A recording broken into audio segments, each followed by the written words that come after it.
Welcome back to the Halloween Tea Party, guys, where I'm attempting to do 31 tutorials for the 31 days of October. Today's look is from American Horror Story. It's the Freakshow cover poster, and it's a completely drugstore look, so you don't need anything too special to complete this one.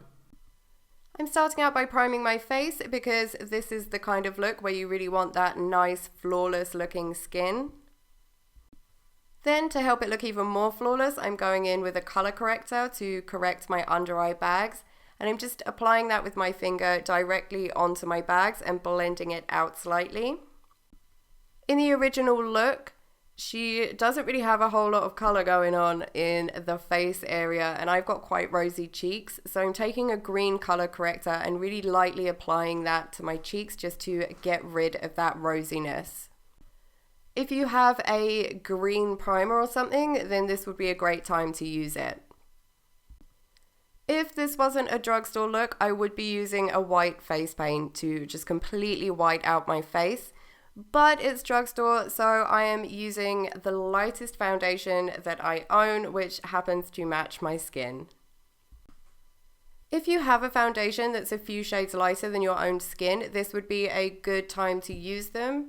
It's better to stick to your same undertone for something like this because you're not really going for a dead ashy kind of look, you're going for a pale look.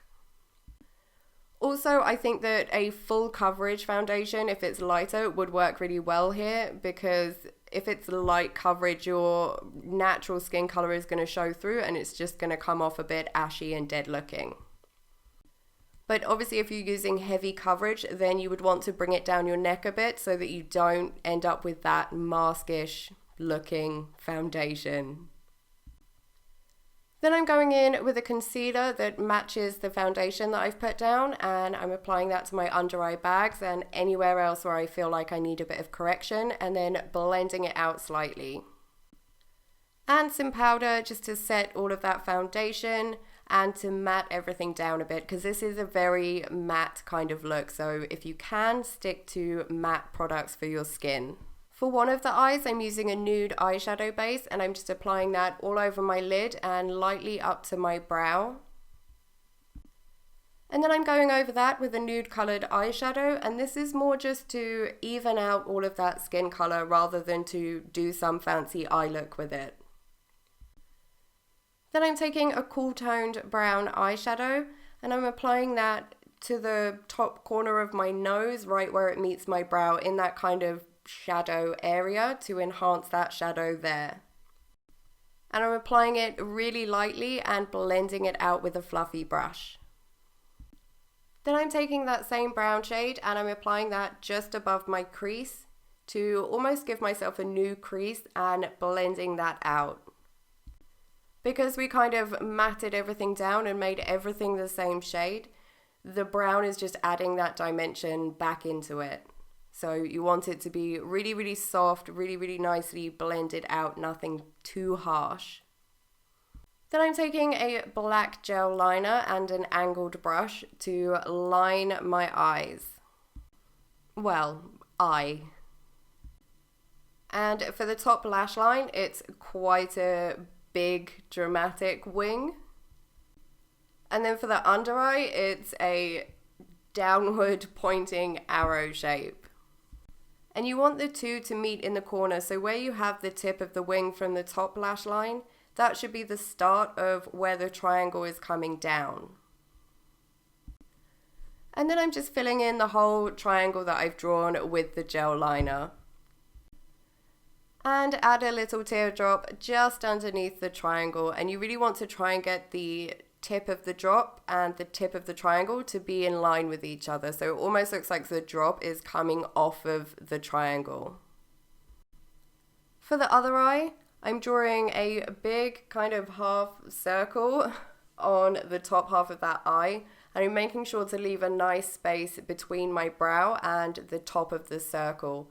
And you want to try and, as much as possible, keep the angle of the circle or the arc of the circle the same as your brow, so they look really nice and evenly spaced the whole way across. And you don't want to complete the circle, so in the outer corner I'm bringing it just a bit further down than my brow and then angling it in at 90 degrees so it meets up again with the corner of my eye. And colour all of that in with your gel liner. For the lower lash line, you can't really see from the picture what is going on with the lower lash line, so we're going a little bit off script and just imagining what is there. So I'm just doing basically quite a thick line underneath it, and then in the outer corner giving it that same 90-degree angle, so it's a bit of a sharp point on the edge with a small gap between the top and the bottom wing, if you want to call them that. From the pictures, this eye look, it looks almost like a wet look, but I don't love putting lip gloss and things on my eyes, so I'm going for some shimmery black loose powder, and I'm just dabbing that on the center of my lid and bringing it up a bit past my crease, just in the center. So when it catches the light, it's going to look almost like it's wet, but it's not going to be gloopy and sticky like you would have with this whole lip gloss trend. But you know, feel free to go that way if you would prefer. Then I'm adding some quite dramatic side swept lashes. I am in love with these kind of lashes at the moment. I'm adding them to both eyes, even though with the blacker eye you won't really see it that much, but you'll see it when you blink or when you close your eyes, and it will look really, really nice. Then, of course, we need some dramatic brows. She has absolutely gorgeous brows in the picture, and I don't normally go this dark with my brows, but today we're going to do it. So I'm using a very dark brown for the center of my brow, and then for the kind of faded out inner part and outer part of my brow, I'm using the lighter shade. And I find with these shades, it is very difficult to get any kind of natural looking brow. So I'm taking a really stiff brow brush and then using that to just soften the inner corner of my brow and the outer corner just a bit. In the pictures, she does have smaller, thinner brows than mine, but because I already have dark brows, it's very difficult for me to pull off making my brows look smaller with a product. So if you already have small brows or if you have lighter brows, you might be able to get away with that really nice old school thinner brow that she's got going on. For all of the blood that is around the darker eye, I'm taking a liquid to matte lipstick and a stippling brush and using the stippling brush to apply it. But I realized that this shade of red was just, it was too red. It wasn't like bloody enough. And so I switched over to a slightly darker shade to try and get that blood look. But if you don't have any lipstick that is a similar shade to blood, then you could totally do this with just a bright red shade. It's still going to look really cool. After using the stippling brush for a while, I realized it was much easier to just fill in the bulk of the blood using the doe foot applicator and just swipe it in the direction that you want the blood to be so that it doesn't look like all one solid block of color. You still kind of get the different intensities of the color. So I just went in with the doe foot applicator to do the bulk of it. And then I switched over to a detail brush to add finer details like small dots where the blood has splashed and some lines where it's coming off so that it just looks more like blood has been thrown at her eye. Part of the reason why I put the liner underneath my eyes in quite a thick line was because we're using a lip product for the red and I don't want to put a lip product right next to my eye. It's not designed to go near your eyes. It's not designed to accidentally get in your eyes or anything. And so that thick liner underneath is just creating a barrier so that we don't have a blank space where we can't get the lip product. For the lips, I am lining them in red and I'm lining the top lip like the whole lip how I normally would, and the bottom lip just kind of a half moon shape on the bottom. And I'm filling that in with a liquid to matte lipstick. Liquid to matte is going to be best for this kind of lip look because you really don't want to get any transfer from the top lip onto the bottom lip where there's not supposed to be any lipstick.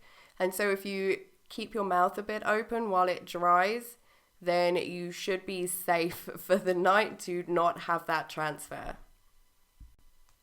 Then I'm taking an angled brush and black gel liner and drawing lines extending from the corners of my mouth. I find the easiest way to do this is to keep your mouth shut while you get those lines right by the corners. If you open your mouth and do the lines, then when you close your mouth, you can find that the lines are a little bit off or they look a little bit too curved around the mouth.